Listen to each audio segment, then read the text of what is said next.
You know, this whole quarantine that comes with the coronavirus has been kind of a weird and yet wonderful thing all at the same time. You know, it's very difficult when you hear about the sicknesses and loss of life. Those are tragic things. When you hear about the economic hardships, and maybe even worse than all of those things is just the fear that's out there, the fear of the unknown that's kind of out there. But then there's also been this wonderful side of things. I mean, you get people that are spending more time together, families that are out riding bikes together, taking walks together. I mean, having, playing card games and board games and just having discussions that maybe they never had. The problem with that, though, is that there are times that we can become annoyed with one another. We can use our words at that point to wound each other and to say things to sort of put each other in their place or to back them off. That's not a good thing. You know, the Bible in James chapter 3 talks about our words, and it uses 3 different metaphors. James writes and he says this.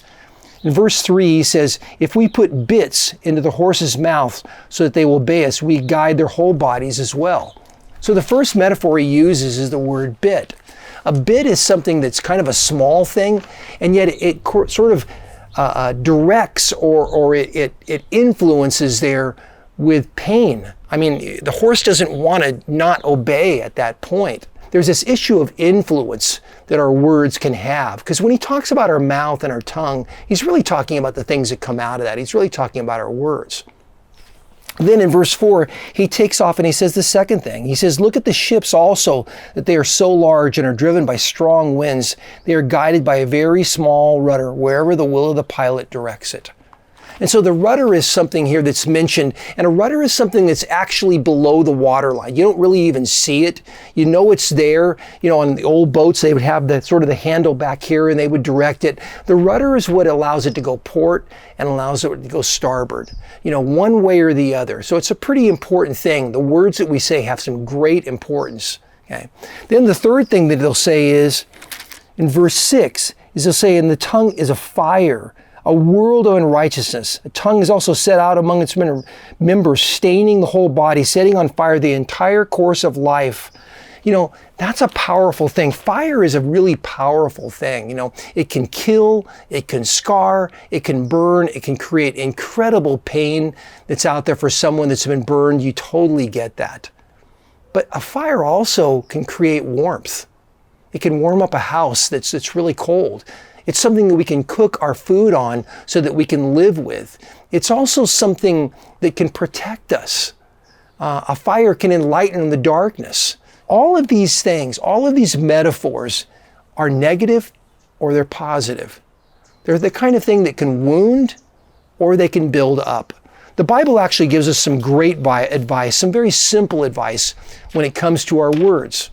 It says this in Proverbs chapter 12, verse 18, "A reckless word is like a sword. It can wound.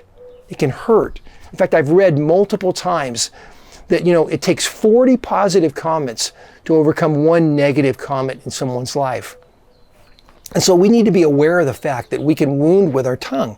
The second thing, though, it says in Proverbs chapter 10, verse 11, it says that our words can build up.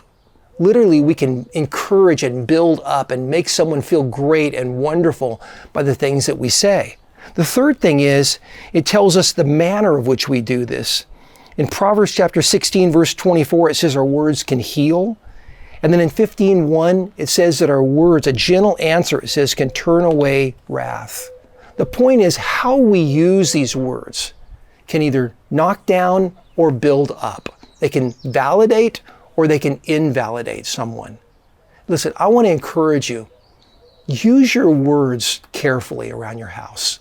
Lower your tone. Lower how fast you're going, through this whole thing. Stop and think about the things you're going to say. Build up a little bit.